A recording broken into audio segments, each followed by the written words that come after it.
Welcome back to the War Academy, where the more you know, the less you lose. Because 40k isn't a year, it's the number of rules you need to know. This is a brand new video series designed to teach you the most important maneuvers in 40k in just 5 minutes. Today we're going to go over probably the most important thing in 40k, which is wrapping and trapping, also known as tripointing.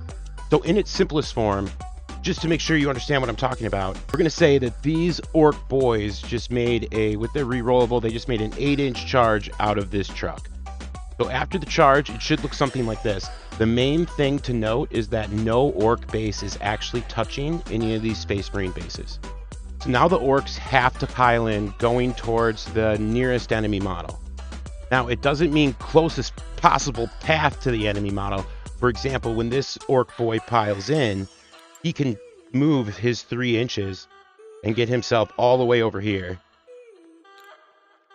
He doesn't really need to go that far for coherency reasons, so we'll just leave him right there. Again, he's still not touching the Space Marine. Now this knob is closer to this Primaris than he is the other one, but he has to end his move closer to the nearest model.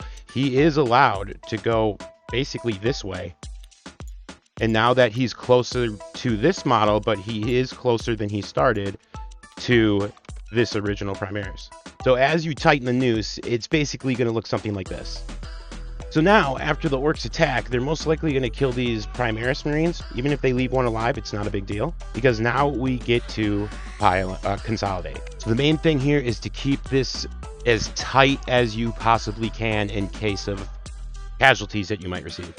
Because there is a Redemptor Dreadnought right here, ready to shoot us down. So even after all is said and done, even if say 4 orcs die here, this fight is done. And now it's going to be the Dark Angels player's turn. So first thing he's going to do is his movement phase, and he can't fall back. So he cannot go through my models. So he can't push my models out of the way. He is stuck here, which is awesome for the orc player, because if say this guy wasn't here and these guys could slip out, then this Redemptor Dreadnought just lights up these orcs and goodbye objective. So these orcs are effectively immune to being shot this turn, which is absolutely huge, because now when it's your turn to activate, like, you're going to be able to swing first. Maybe you get lucky and just kill this librarian, maybe not, it doesn't really matter, because the main thing is that you want to be in control of this objective at the start of your turn. That's when you gain primary, which is super important. So this next one's a little cheesy, but don't hate the player, hate the game. This is something you can do called hooking. Hooking is something you can do basically anything that has sponsons. So anything with sponsons is really easy to do this to. Anything that doesn't have a base, you can usually find a way to hook. So these Gaunts know that they don't want to get shot up by an Imperial Guard army. They'll tear through them. So the Gaunt player wants to wrap and trap this Leman Russ. But oh no, he rolls a 4 on his charge. What is he going to do? So now after that 4-inch charge, it looks a little something like this. Notice how the Gaunts, this Termagant didn't go anywhere near the Leman Russ. He went to this objective because he wants to hold that, whereas this objective is still being held by the same squad. But now we get to pile in, and this is where the hook comes in. So this model moves close as it can, and it's going to touch this Leman Russ right here, but he's mainly trying to get behind this little sponson.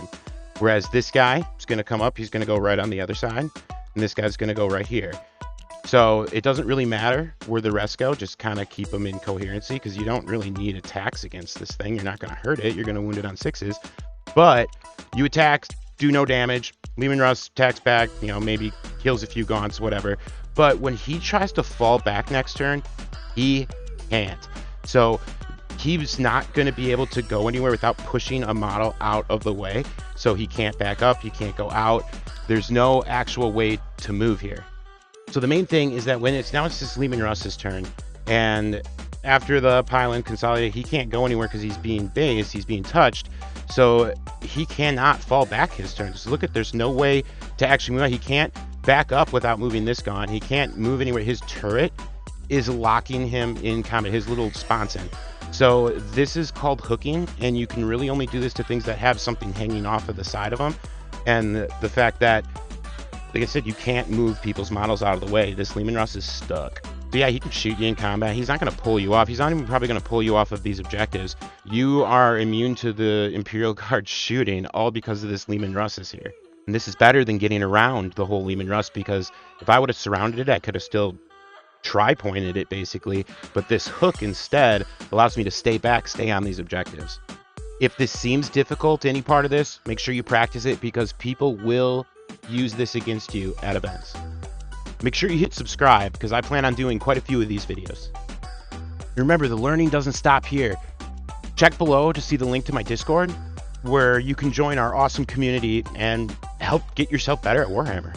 If you like my channel, want to see more, want to help me grow, consider donating to my Patreon, where I'll also give you one-on-one help to make sure that you stand the best chance you can at your next event. See you guys in the next video.